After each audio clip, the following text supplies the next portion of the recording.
the Garden of the Mind.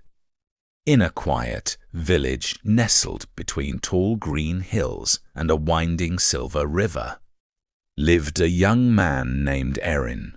From the outside, Erin had everything a peaceful life could offer: a loving family, a small house near the forest, and a job at the village library, where he spent his days among ancient books and scrolls. But inside, his mind felt like a battlefield. Erin had been struggling for years with an overactive imagination, one especially plagued by persistent sexual thoughts. They came uninvited, when he was working, when he was praying, even when he was talking to friends. These thoughts made him feel guilty, ashamed, and helpless. He didn't understand why his mind clung so tightly to them. And the more he tried to force them away, the stronger they seemed to become. One day, unable to bear the frustration, Erin sought help from an old hermit named Calem, who lived deep in the forest. Calem was known as a man of wisdom, a former teacher who had left the village years ago to find peace in solitude. Erin found Calem meditating by a stream. The old man opened his eyes slowly and smiled. "You are troubled," Calem said gently. "I am haunted," Erin replied, "by thoughts I don't want. I try to pray them away, distract myself, scold myself, but they keep returning. They poison my mind." Calem nodded slowly. "Come, sit with me. Let me tell you a story." Erin sat beside the hermit as the wind rustled through the trees, the weeds and the garden. There was once a man who inherited a beautiful garden. Calem began. He was told to protect it, grow fruits and flowers in it, and keep it clean. But in the soil were also seeds of weeds, thorns, and poisonous plants. The man grew angry every time a weed appeared. He would scream at them, curse the garden, and pull the weeds with rage.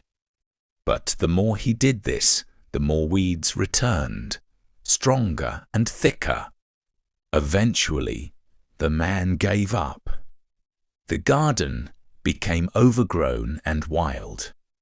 He stopped tending to it altogether, believing it was cursed. Years passed until a traveler visited him and said, "You do not understand weeds. They are not curses. They are part of the soil. They grow because you left the ground bare. Plant something better. Give your garden purpose again." The man began planting flowers, vegetables, and trees. He watered them daily, watched them grow. And though some weeds still appeared, they no longer dominated the garden. The beauty and purpose of what he grew outweighed the presence of what he did not want. Calem turned to Erin. "Your mind is that garden.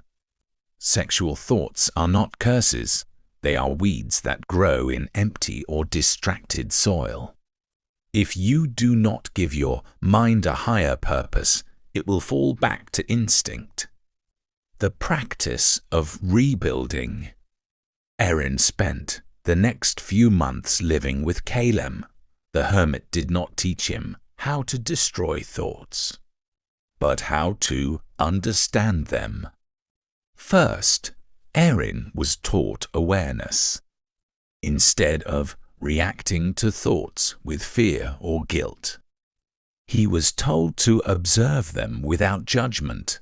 This is a thought, not a command. Then, Calem introduced structure. Erin would wake early, meditate, tend to the forest garden, read philosophy, write reflections, and walk in silence. Every moment had a purpose.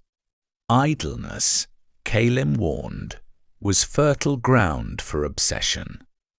Next came redirection. Kalim taught him to transform his energy instead of pushing thoughts away, channel them. Erin began painting, running, learning a musical instrument. He discovered that desire is energy, and energy can be guided. And finally, Kalim spoke of discipline. There will be days the thoughts return. Let them pass like clouds. Don't grab them, don't unfollow them. Just return to your path. Over time, the storm quiets. Se return. After a year, Erin returned to the village. His face was calmer, his steps lighter. The thoughts still came, but they no longer controlled him. He understood them now, not as enemies, but as reminders that the mind, like all garden, must for daily. He resumed his job at the library, but also began teaching young people how to read and write, how to focus their minds, how to observe their thoughts without fear.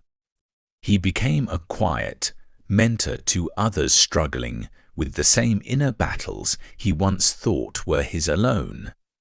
And each night, before sleep, he would meditate under the stars, planting peace in the garden of his mind.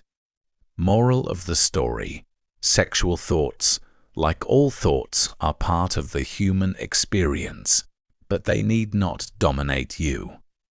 With awareness, discipline, redirection, and purpose, the mind can be transformed. Not through suppression, but through cultivation, by planting something greater in its place.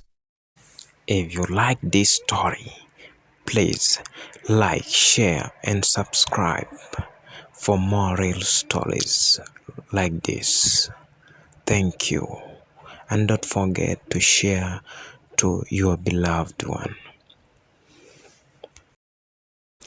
And if you want me to create another stories, please drop your comment below so that I can know what next and what you love more.